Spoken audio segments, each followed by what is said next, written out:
Pessoal, muito obrigado pela presença de vocês. Nós estamos aqui hoje para mais um fórum, né, de debates do nosso setor, o setor atacadista e distribuidor.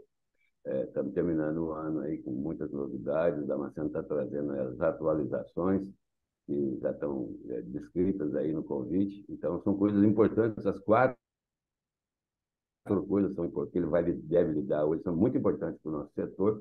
E a gente vê se a gente consegue trazer para todos aí essas atualizações e que a gente tenha uma boa reunião. Que Deus abençoe aí, ilumine Damasceno aí na didática dele com tudo isso, nas informações que ele colhe e corre atrás para poder nos atualizar. Então, sejam todos bem-vindos e que tenhamos uma ótima reunião. Obrigado, doutor. A palavra está contigo. Tudo bem, bom dia a todos.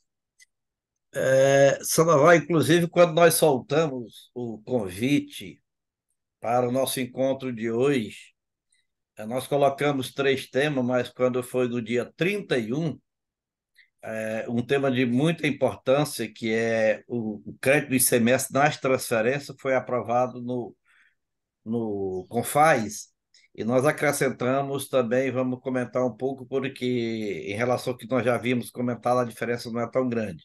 Então, vamos atualizar sobre os quatro temas agora. Vamos à nossa abertura oficial, agradecendo a participação de todos.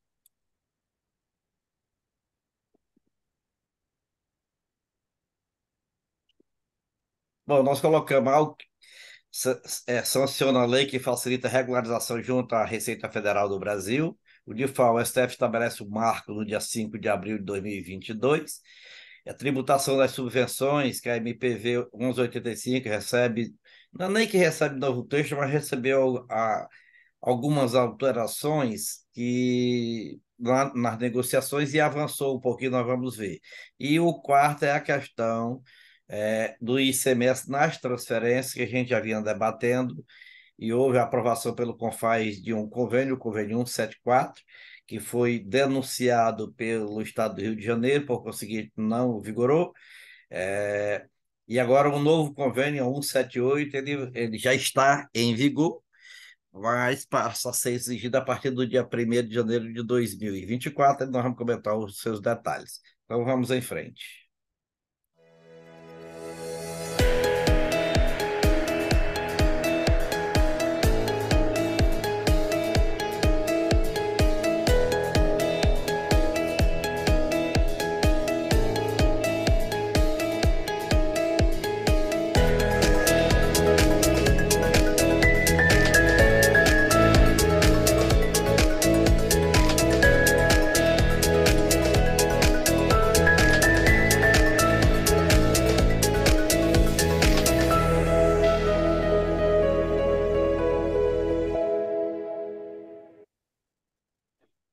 Muito bem. Presidente em exercício, Geraldo Alckmin, sanciona a lei que facilita a regularização junto à Receita Federal do Brasil. Trata-se da Lei 14.740, que foi sancionada no dia 29 de novembro, semana passada, dispõe sobre a autorregularização. Então, é o próprio contribuinte quem vai procurar os meios de regularização e fazê-lo dentro dos limites estabelecidos na lei e no futuro regulamento que ainda está por sair. Ela é incentivada, obviamente, em cima dos tributos administrados pela Secretaria Especial da Receita Federal do Brasil, do Ministério da Fazenda. Só aí na ementa nós já temos que esses tributos precisam estar ainda sob a administração da Secretaria Especial da Receita Federal do Brasil. Significa o quê? Que o que já estiver na Procuradoria, já estiver na dívida ativa, não entra nessa auto-regularização. O prazo é 90 dias para o pedido, né? Para a regularização é de 90 dias após a regulamentação. A confissão tem que haver a confissão por parte do contribuinte e o pagamento ou parcelamento do valor integral dos tributos confessados. É, Aí está faltando um com, né? Com juros e sem multas de mora e de ofício. Por que está com juros? Porque se o pagamento não for feito à vista ou não for um pagamento de até 50%, terá o juro. O juro será dispensado se por acaso for pago 50% e o restante parcelado, nós vamos ver a quantidade de parcela. Quais são os tributos que podem entrar nessa autorregulamentação, regularização, melhor dizendo? Tributos administrados pela Secretaria Especial da Receita Federal do Brasil, que ainda não tenham sido constituídos até a data da publicação da lei, ou seja, a lei já foi publicada no dia 30, né? Inclusive com relação aos quais não tenha sido iniciado o procedimento de fiscalização. O que significa isso aí? São tributos que estejam em discussão judicial ou extrajudicial, que não tenham sido ainda constituídos, mas que podem já estar sob fiscalização. E os créditos tributários que venham a ser constituídos entre a data da publicação e os 90 dias mencionados no texto da lei. Então, o que vier a ser constituído nesse período também poderão ser pagos através desse sistema. A vantagem que tem esse sistema é porque tem uma redução grande. Você vê, o contribuinte terá direito à redução de 100% do juros de mora. Ali eu botei com juros. Agora estou explicando aqui que poderá ser sem os juros, desde que o pagamento seja de, no mínimo, 50% do débito à vista, imediatamente, e o restante em até 48 parcelas, 4 anos. Então, 50% imediato, tira o juro de mora e também há uma redução na sua atualização. O importante disso tudo é que você pode usar precatórios próprios ou de terceiro, adquirido do mercado. Nós temos bancos de precatório aí, que hoje vendem com uma certa redução do valor de face, que dá para você adquirir e pagar esses débitos. E de crédito com prejuízos fiscais, ou seja, quando você tem prejuízo fiscal, você pagou mais que o que devia, então tem um prejuízo, esse prejuízo fiscal ele pode também ser compensado para deduzir o total final e pode abater nesses 50% aí. Então, o precatório pode ser utilizado nessa sistemática aí. Então, é uma abertura para o final do ano. O prazo é muito pequeno, é exíguo, são só 90 dias e precisa para ser feito. Mas, de qualquer forma, abre e fortalece o mercado de precatórios. A União vai diminuir o seu passivo e, ao mesmo tempo, diminuir o seu ativo, né? Ele tem um ativo junto ao contribuinte e o contribuinte tem o ativo junto à União, através de precatório. Só esclarecendo, porque sempre vai pergunta. Precatório dos estados, do Distrito Federal, dos municípios, podem ser utilizados para pagamento desse débito? Não. São precatórios federais, de débito da União para com o contribuinte. Então, o contribuinte poderá adquirir esses créditos junto a outros credores, outros contribuintes, e com isso habilitar lá no sistema ECAC da Receita Federal do Brasil e fazer o pagamento e o parcelamento. DIFAL. Nós sabemos que vinha se discutindo essa questão do DIFAL e essa questão, eu sempre ressalto, só surgiu mesmo porque o governo federal, o presidente da República de então, não sancionou a lei até 31 de dezembro de 2021, embora aprovada no Congresso Nacional, só foi sancionar no dia 4 de janeiro de 2022, e estava a discussão do Supremo Tribunal Federal. O quê?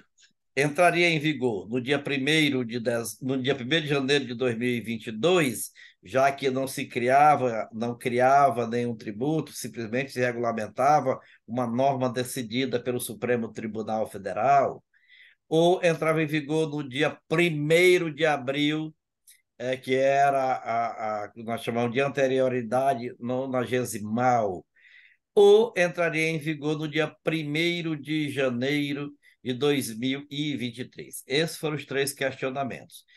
E agora, a própria lei traz um dispositivo que diz que entrava em vigor 90 dias depois da sua publicação.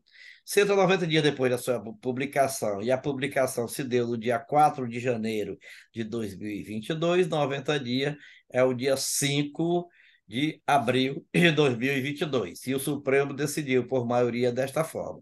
Então, está aí o resumo. O Supremo Tribunal Federal decidiu que o recolhimento do diferencial de alíquota do Imposto sobre Circulação de Mercadorias e Serviços, de FAO e ICMS, sobre operações destinadas ao consumidor final, deve valer sobre transações ocorridas 90 dias após a data da publicação da Lei Complementar 190/2022, que o regulamentou. A decisão majoritária foi tomada no julgamento das ações diretas de inconstitucionalidade 7066, 7078 e 7070. Lembrando a todos que nós tínhamos um ADC, que era uma discussão, de uma lei de declaração de constitucionalidade, mas houve essas da inconstitucionalidade e o resultado foi exatamente prevaleceu o princípio da noventena, a famosa anterioridade nonagesimal. Então, o princípio já estava previsto no texto da lei e assim foi. Então, é a partir do dia 5 de abril de 2022. Houve um embargo declaratório de um sindicato, mas ele estava no processo da condição de amicus curiae, e como tal, o Supremo Tribunal Federal disse que ele não poderia recorrer. Poderia até haver possibilidade de sustentação oral, mas de recurso não. Então, não recebeu e nem analisou os embargos declaratórios.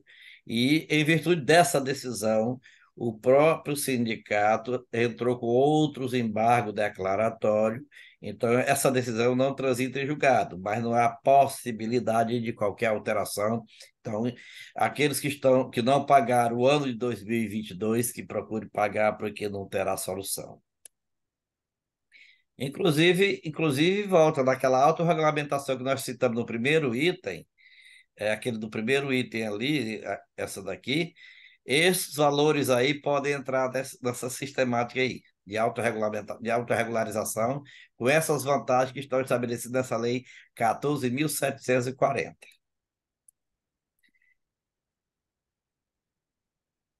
Confaz regulamento o crédito, Confaz regulamento o crédito do ICMS nas transferências. Bom, isso aqui, como eu disse, é um tema que não estava previsto para o nosso encontro de hoje, mas que, já que é uma novidade que nós estamos acompanhando, é muito importante que nós tragamos para o bojo.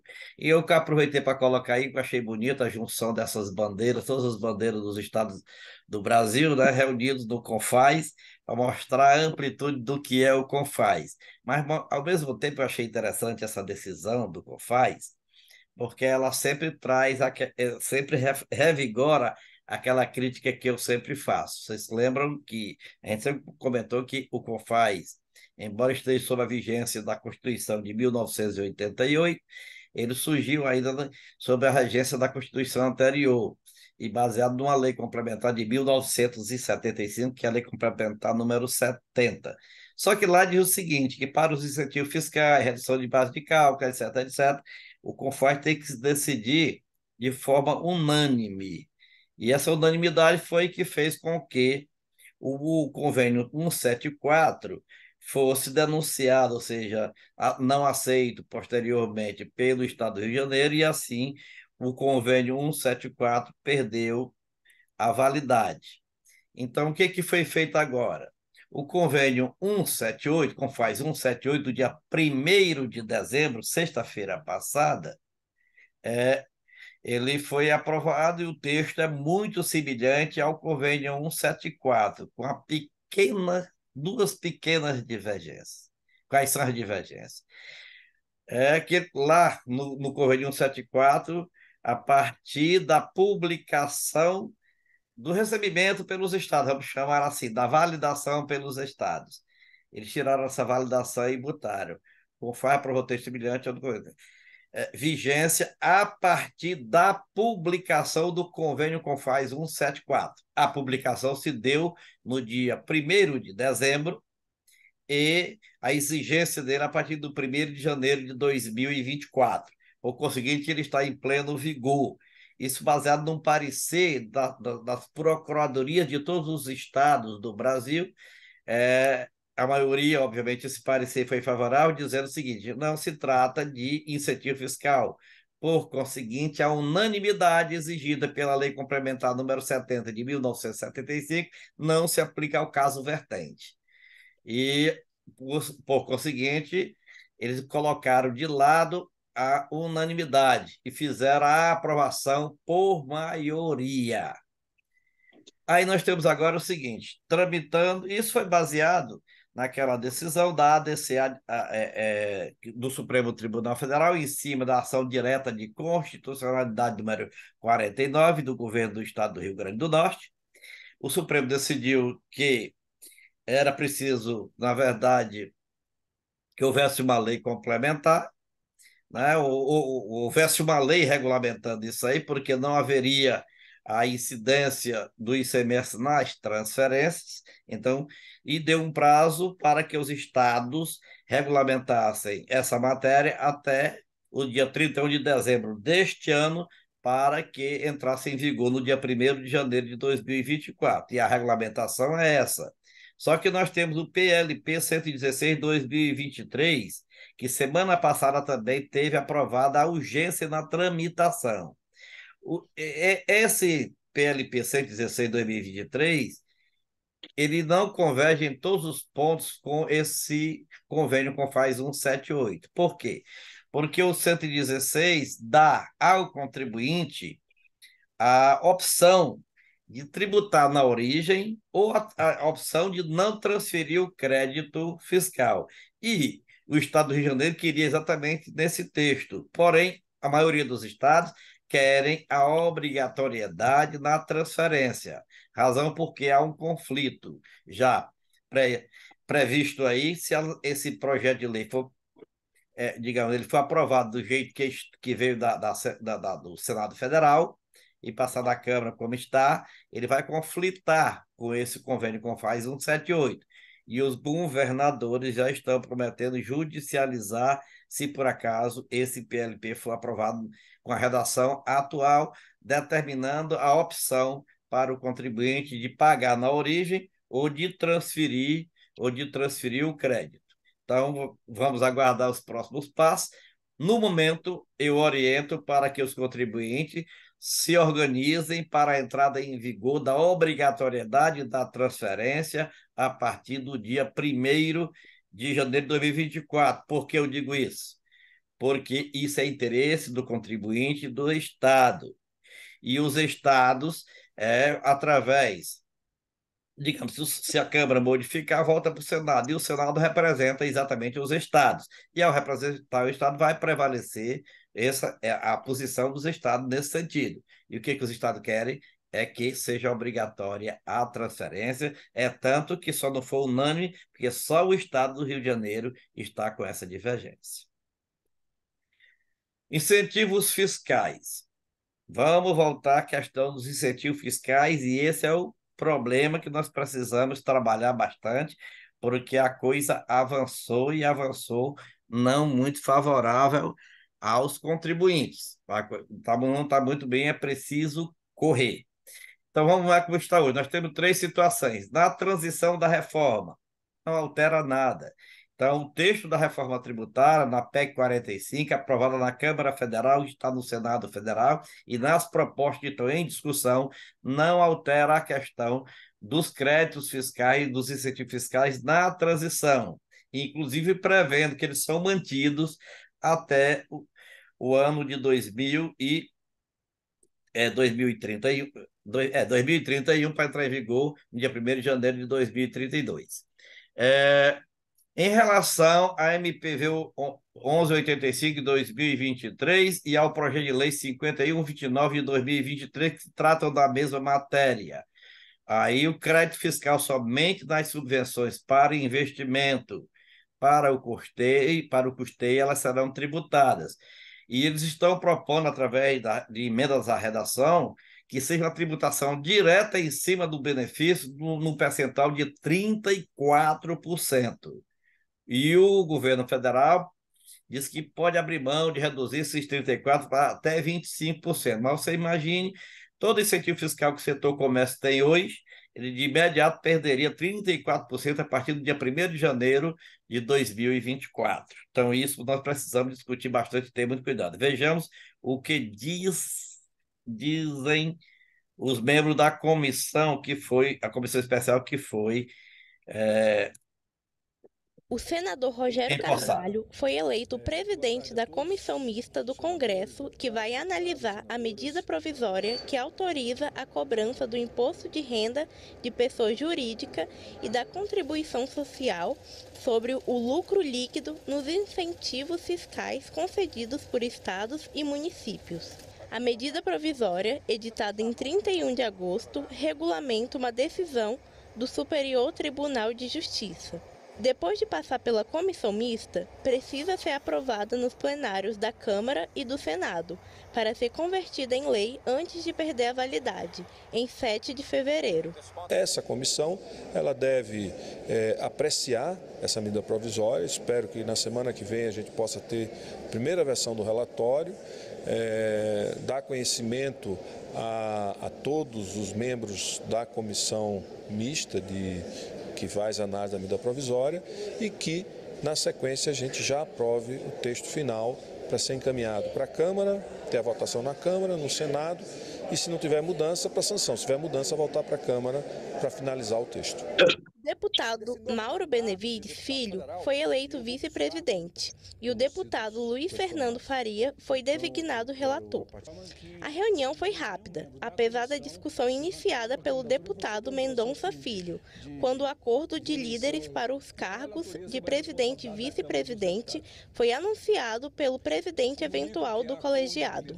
Consulto ao plenário se podemos fazer a eleição da mesa por aclamação. Não, presidente, eu discordo. Até porque a candidatura única pode perder para voto em branco, nulo. Se o cara for ruim de voto, por exemplo. Meu caro Mendonça, Vossa Excelência não é membro da comissão. Havendo a concordância dos membros da comissão, dos líderes de todos os partidos, nós podemos fazer proclamação. Presidente, então, presidente, o resultado proclamo o resultado. Declaro eleito presidente, senador Rogério Carvalho, vice-presidente Mauro Benevides Filho. O Ministério da Fazenda estima que a regulamentação das subvenções pode gerar arrecadação de mais de 35 milhões de reais, já em 2024. Por isso, essa medida provisória faz parte do pacote de projetos, que podem ajudar o governo a atingir a meta de déficit zero no ano que vem. Então, vocês veem aí como é que ficou a situação. E as aberturas entram no conceito de investimento, leasing, aluguel de máquinas e equipamento, locação de terreno, entre outros. E questão do crédito presumido, o governo não aceita, em hipótese alguma, que não seja tributado. Então, quer que seja tributado. O prazo de aproveitamento que está previsto no texto, para ser de 1 ano, há a possibilidade de reduzir para 3 meses ou mesmo 1 mês, ou seja, no mês seguinte, o crédito que seria concedido pela Receita Federal ao contribuinte que tem subvenção para investimento, ele poderia utilizar, na previsão do texto, está em 1 ano, porém, estão abrindo mão para 3 meses ou podendo ser até no próprio mês. Tiraram do texto qualquer referência aos incentivos da Sudam e da Sudene. Eles aí continuam como está, sem problema nenhum. E daí existe um problema que eles estão levantando, só que uma lei não pode retroagir, conforme a gente sempre volta a bater na tecla. Mas estão levantando a questão de que, se somente para assustar, eles estão mandando correspondência para todos os contribuintes que têm esse tipo de subvenção, para pagamento do estoque passivo levantado. E estão prometendo aí uma transação tributária com redução, e a transação tributária também que eles estão querendo é essa da lei que foi sancionada pelo Alckmin, primeiro item do nosso encontro de hoje, naquelas situações ali. É esse o resumo da ópera, em poucas palavras, e vamos aos debates.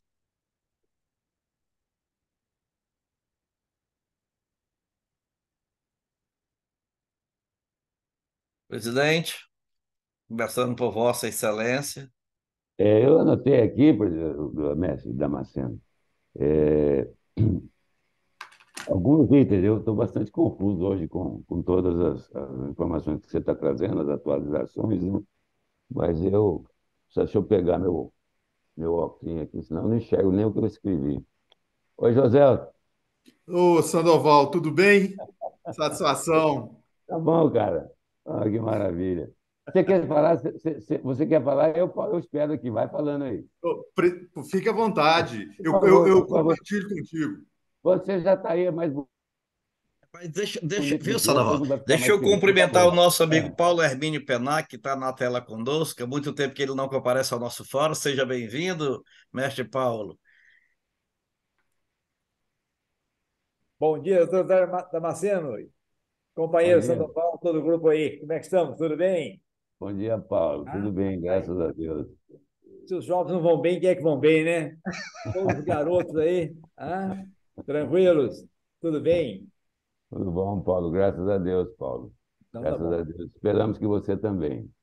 Graças a Deus. Saúde, tudo bem. Tendo saúde, o resto nós damos um jeito, né? É Sem isso aí. problema. Isso. Tá aí. Tá? Mas vamos lá, José. Diga aí o que você ia colocando. Bom dia, caríssimos Damasceno. Parabéns aí, um grande evento aí com Sandoval. Vamos começar algumas dúvidas aí de trás para diante, né, para a gente só alinhar. O que a gente houve até um movimento da BAD no sentido da prova de pauta de urgência da 116, porque todo mundo preocupado com a questão da transferência do ICMS. Eu queria entender só um detalhe, não sei se é real, mas eu havia entendido, Damasceno, que com a aprovação no STF, o contribuinte tinha resguardado o direito dele a definir a forma de transferência. Então, ou seja, ele estava resguardado que ele poderia usar o crédito a ser transferido ou não, que cabia aos estados a regulamentação. O que aconteceu primeiro na primeira reunião do CONFAS e que depois o Rio embargou. Pelo que eu entendi agora, a primeira decisão do CONFAS voltou a prevalecer. Então, ou seja, em tese, o que na sua orientação caberia era seguir o movimento de realizar o crédito nas transferências. Muito bem. Essa colocação é excelente, José, até porque possibilita uma melhor explicação. O Supremo, ele, em verdade, ele não estabelece legislação, ele analisa, ele interpreta a lei. Então, o que Uhum. que o Supremo interpretou? Que não existe o fato gerador do ICMS previsto no artigo, acho que é 155 da Constituição Federal, é, numa transferência de mercadoria entre estabelecimento do mesmo proprietário, uma vez que não há a transferência da propriedade. Então, se não Perfeito. há a venda nem a compra da mercadoria, não haveria a hipótese de incidência, por conseguinte, não haveria o fato gerador.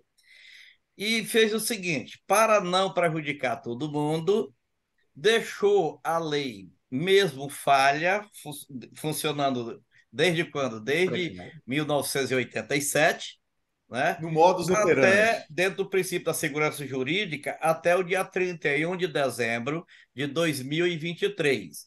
E colocou lá na sua decisão, se, olha o condicional, se Uhum. até essa data os estados não regulamentarem a transferência, o contribuinte terá a liberdade de fazer a seu critério, sim ou não.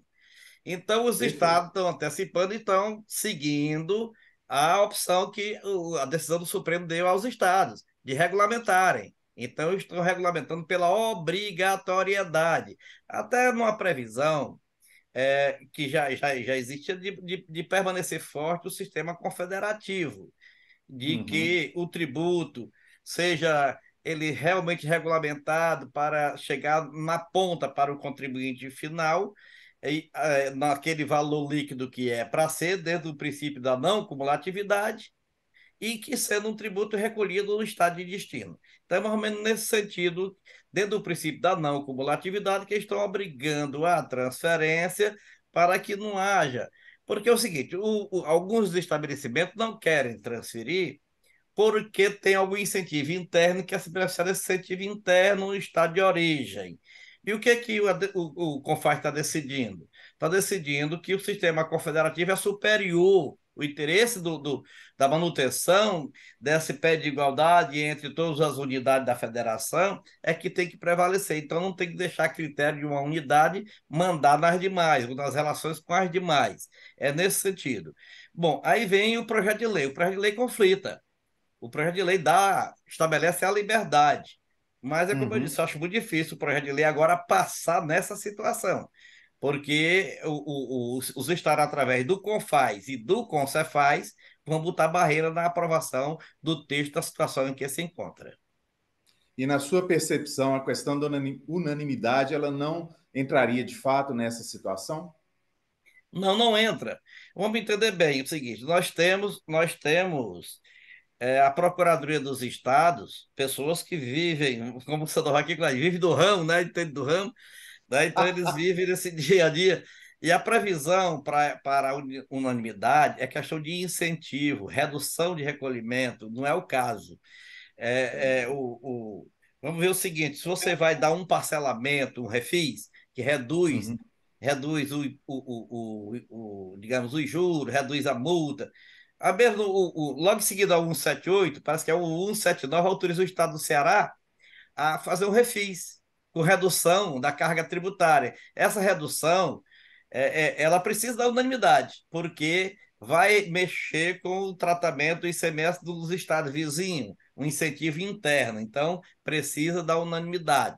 Mas no caso aí, não, eles estão regulamentando uma situação previamente existente, mas que digamos, se você transferir de estabelecimento do mesmo estado, não tem problema, tanto que só está se falando de transferência interestadual, né? Perfeito. Porque para poder, baseado mesmo no princípio confederativo, então eu entendo que a liberdade seria ótima para o contribuinte, mas isso pode trazer uma desigualdade, pode fortalecer alguma guerra fiscal. E nesse sentido, volto a repetir, dentro do princípio confederativo, eu acho que o melhor caminho é a obrigatoriedade da transferência. Princípio confederativo. Nem sempre o que é melhor para um é melhor para todos. Então, prevalece o que é melhor para todos. Perfeito. Ou para a maioria, né? Ou para a maioria, né? Muito bem explanado. Parabéns, Damasceno. Obrigado. Muito bem. Alguém mais quer se manifestar?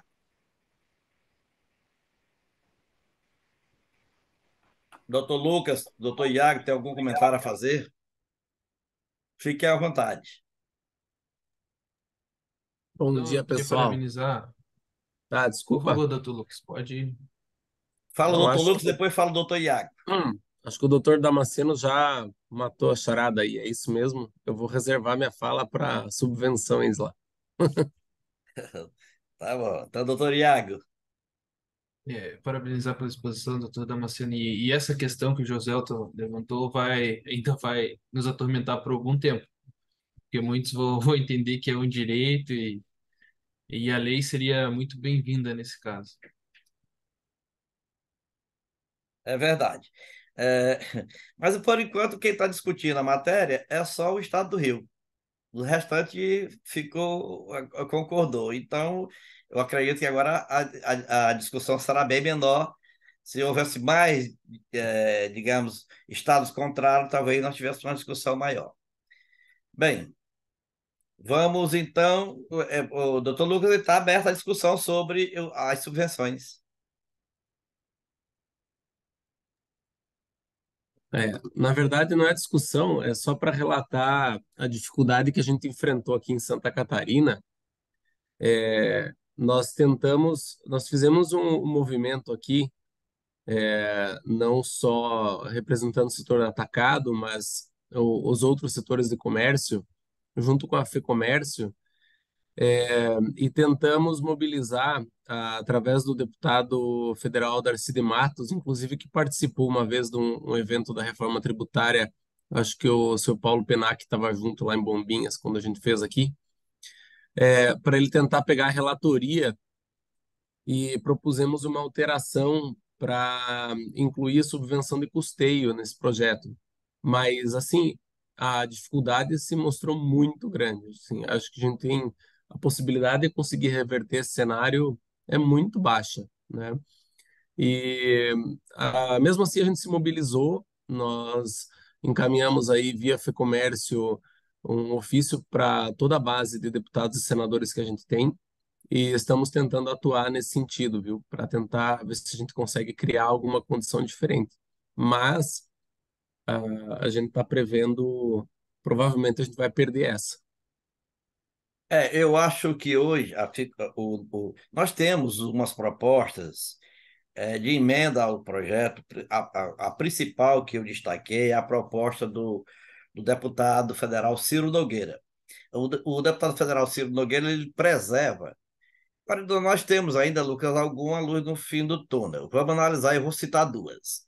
A primeira é que a Câmara Federal, através do presidente, que é nordestino, não está muito, digamos, disposto, ou a Câmara não está muito disposta a seguir com essa proposição rígida que está tendo, tanto que está negociando e segurou. Agora que nomeou a comissão especial com o seu relator. O homem-chave é o relator que é o deputado do PSD de Minas Gerais, José. De Minas Gerais, não sei se vocês têm aproximação com ele.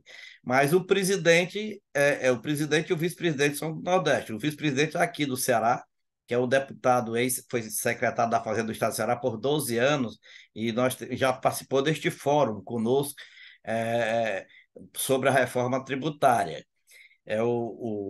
O deputado, na verdade, ele é de bom acesso. Agora, o que diz a proposta e o entendimento da parte técnica da Secretaria, da Câmara Federal? O documento da parte técnica da Câmara Federal é no sentido que haveria o prevalecimento até 2032 das normas previstas na Lei Complementar número 160. Então, isso não converge com a posição do governo federal.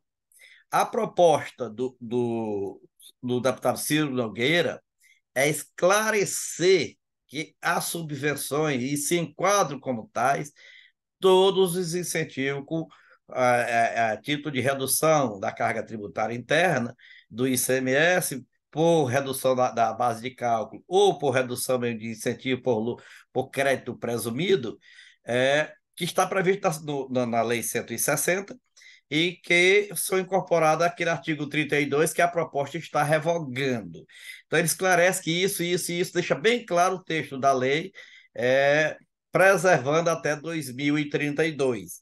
Então, eu vejo o seguinte: a bandeira dos interessados, né, não vou chamar aqui a bandeira dos afogados, né, mas a bandeira dos interessados é exatamente trabalhar junto ao relator, junto à comissão e ao presidente da Câmara, mas principalmente na defesa da proposta do deputado piauiense Ciro Nogueira, que essa atende a todos os nossos requisitos. Então, nós não precisamos estar propondo nada, é só propor apoio, né? Então, nós podemos trabalhar o apoio em cima disso aqui, porque essa proposta dele atende a todos. E a União vai ter que só que esperar um pouquinho mais, porque essa ganância toda agora, né? Tirar uma segurança jurídica, porque você não tem como pegar um sistema que está hoje, no dia, praticamente terminou o ano, já em dezembro, para vir com a tributação de 25% ou 34% em cima de um incentivo fiscal a partir do dia 1º de janeiro.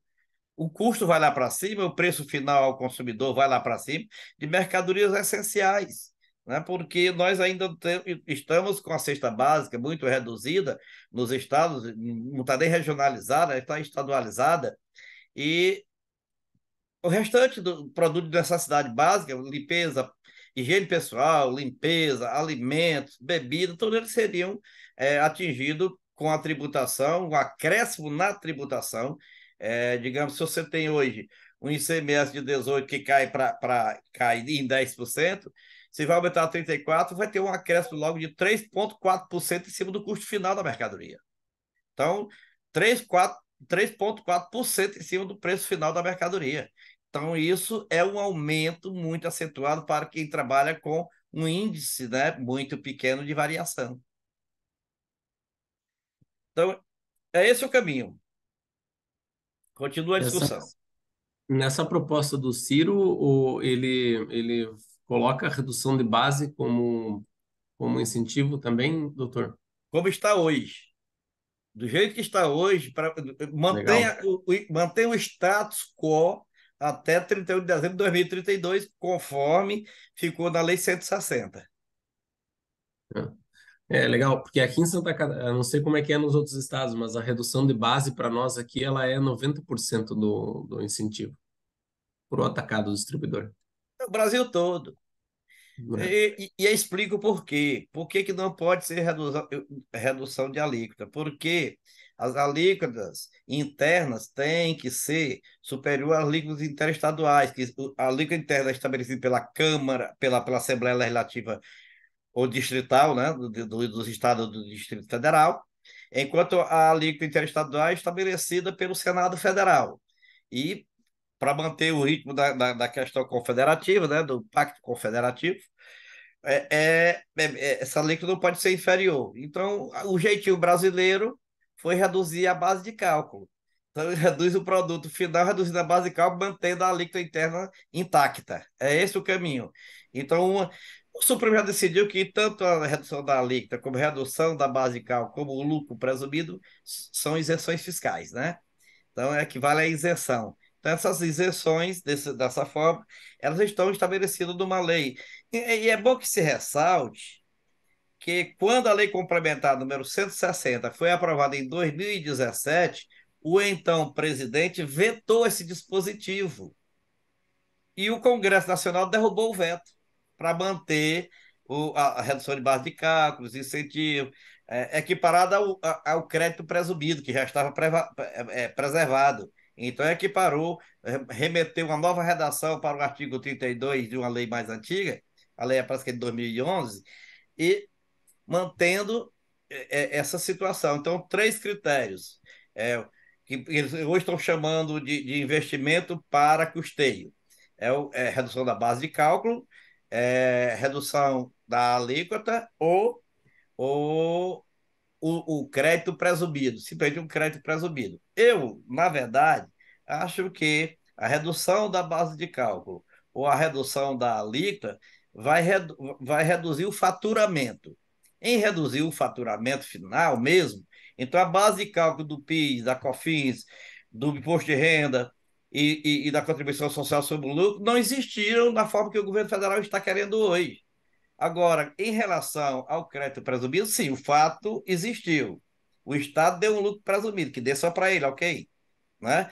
Mas porque a base de cálculo do imposto de renda, a base de cálculo da contribuição, das exações federais foram concretizadas através do faturamento inteiro. Se você reduz só o tributo na ponta, então eu acredito que seja discutível isso aí. Mas você reduz o caminhar antes do faturamento final, e o faturamento é aquele já reduzido, então a base de cálculo do PIS, da COFINS, do imposto de renda e da contribuição social é o faturamento reduzido, e não o faturamento total que seria previsto. Não existe, vocês assim, não existe essa figura de você dizer o imposto de renda tem uma base hipotética. Ela tem que ser real, porque senão ela não sairia da hipótese de incidência para o fato gerador. E o fato gerador é a materialização da hipótese de incidência. Então, no caso aí, seria só uma hipótese. E mais a base de incidência é o faturamento reduzido. Então, nesse ponto, eu acho que existe boa defesa legal para essa ideia que está na proposta do Ciro Nogueira. Ok? Mais alguma colocação? Sandoval? Damasceno, só, Opa, José. Opa, claro, José. só para acompanhar aí a questão da reforma em futuras discussões. Não sei se Sandoval tem observado também, mas alguns estados já estão aumentando a alíquota interna, né? E também voltando com fundos, já se preparando aí para as questões da reforma, né? Então, assim, não sei como é que você vê isso aí no futuro, mas já estamos tendo aí uma previsão de aumento de carga em função desses movimentos. O José, tudo que acontece é o seguinte: a, a, a gente parece voltar no tempo do Fernando Collor de Mello e daquela nossa ministra, pode chamar de MM, né? Ministra É, maluca. que, que dizia o seguinte: tributar no Brasil é como jogar barro na parede. Então, o que que acontece? O barro que gruda na parede é o tributo que vai prevalecer e vai ficar para o ente tributante. Porém, o que cai no chão é do contribuinte. Só que o contribuinte não tem coragem de se baixar para pegar. E assim fica tudo para a União, né? Mais ou menos como aquela história da divisão do dinheiro arrecadado em certas igrejas. O que é que você faz para distribuir o dinheiro? Eu jogo para cima. O que o santo pegar é dele, o que cai no chão é meu, né? Então é mais ou menos assim que a coisa acontece no Brasil. Ou se você concede, abre mão de um aumento, o Estado tributário não quer mais voltar atrás. Não quer mais voltar, quer sempre aumentar mais ainda. Então, o que que aconteceu? Na proposta, no texto aprovado na Câmara Federal, que está no Senado Federal, da PEC 45, está criado aliás, está criado o quê? Uma sistemática de controle dos incentivos, das participações no fundo. Isso tudo em consequência de uma briga dos estados do Sul e do Sudeste por uma participação maior no fundo.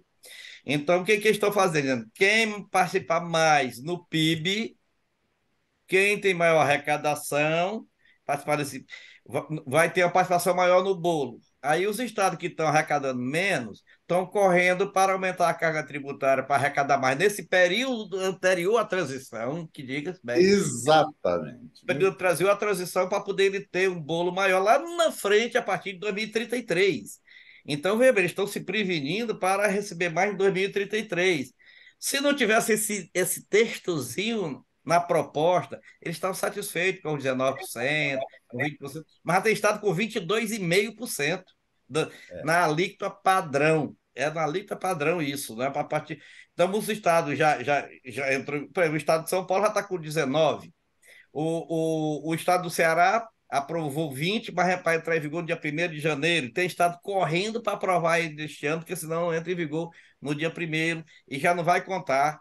É porque o período que está contando é de 2021 a 2025. Então é a participação de 2021 e 2025. Depois para e vai de 2031 a 2035.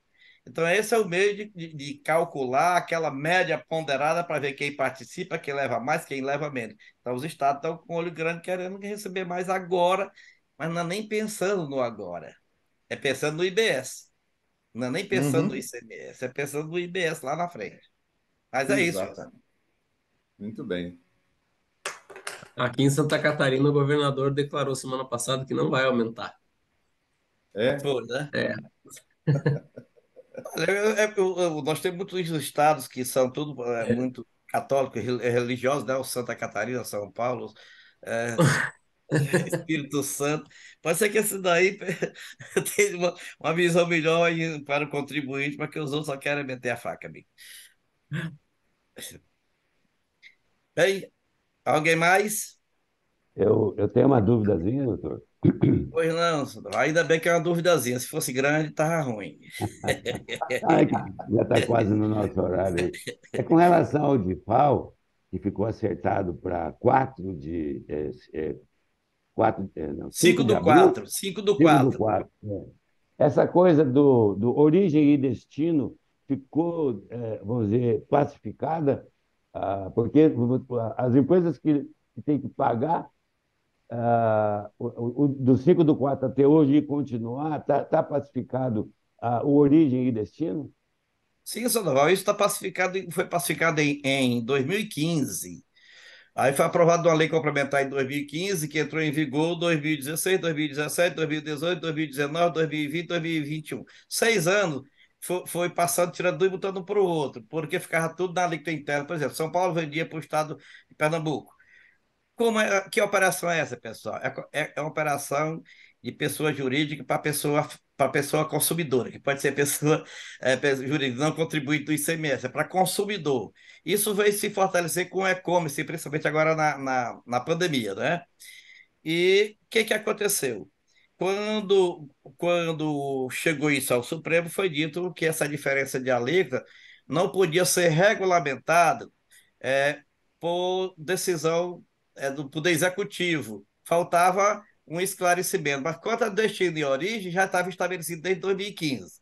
Mas agora, ele precisava estabelecer através de uma lei que, de fato, é devido ao estado de destino, nesse sentido. Então, a alíquota interna do estado de destino é que prevalece. Então, você pega a alíquota interna do estado de destino, menos a alíquota interestadual, e essa alíquota, a diferença é transferida para o estado do consumidor.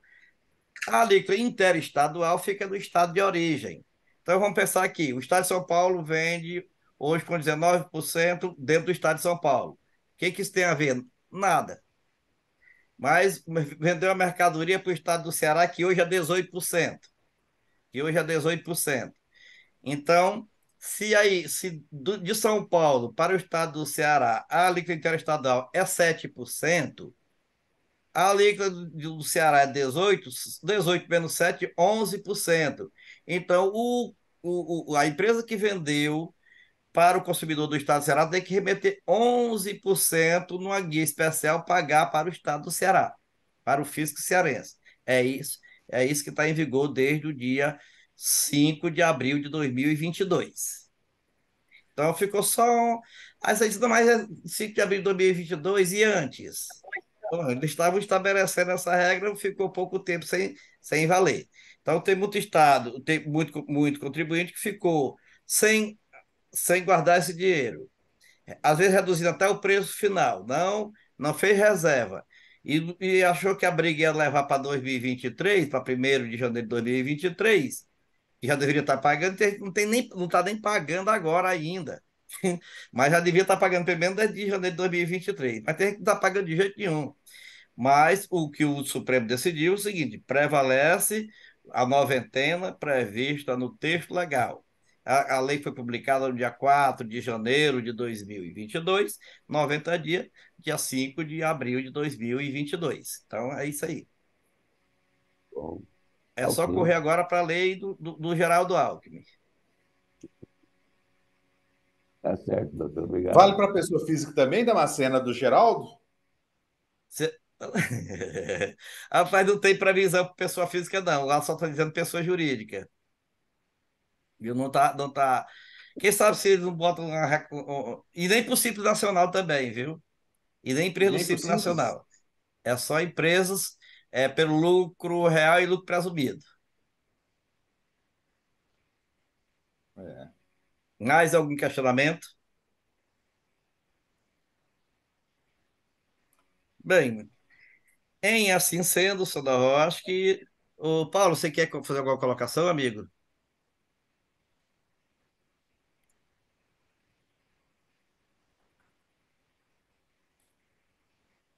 Cumprimentar o doutor Damasceno, o doutor Sandoval e todos os companheiros aí pelos esclarecimentos e tudo mais, tá? E continuamos esperando que batalhe pelo nosso setor. Está aí hoje a Aline do Cinca, está aí a jovem Marlene Mello, nossa contadora. Então, quem decide aí está na tela. Eu peço desculpa por não ter acompanhado aí, porque normalmente estão fazendo na segunda-feira à tarde e eu tenho compromisso de horário com fisioterapia, então não tenho podido acompanhar, tá bom? Deus Tá bom, abençoe. Paulo. Um Obrigado pela ótimo final participação, de, meu amigo. um bom Natal e um ótimo final de ano para todos. Tá ok? Obrigado, Paulo. Para Igualmente. Para você você também. também. Marlene, seja Obrigado. bem-vinda. Tá. Você está com o microfone desligado. Ligue para você falar e eu de ouvir sua voz.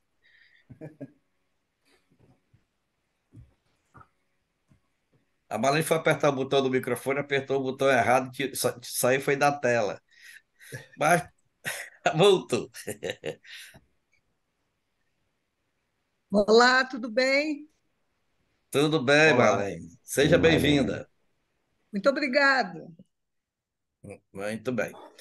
Sandoval, tens a palavra aí, amigo. Antes que você encerre, nós vamos. Tem muita coisa para fluir nesse período, então nós não vamos ainda entrar em recesso.